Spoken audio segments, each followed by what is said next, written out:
আজকে আমরা বিশেষভাবে আনন্দিত, কারণ আমাদের যে নতুন হাইওয়ে কমলপুর থেকে আগরতলা খোয়াই ভাইয়া তার সংলগ্নই রেনুওয়ালা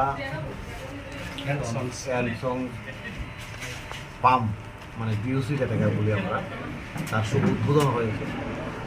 এই উদ্বোধন অনুষ্ঠানে উপস্থিত আছেন জেলা পরিষদের সদস্য বিশিষ্ট সমাজসেবী সুব্রত মজুমদার, এখানে শ্রমিক দাস বিশিষ্ট ব্যক্তি, ভাইস চেয়ারম্যান রাফল স্যার, উত্তম অধিকারী এবং অন্যান্য অনেকে উপস্থিত আছে।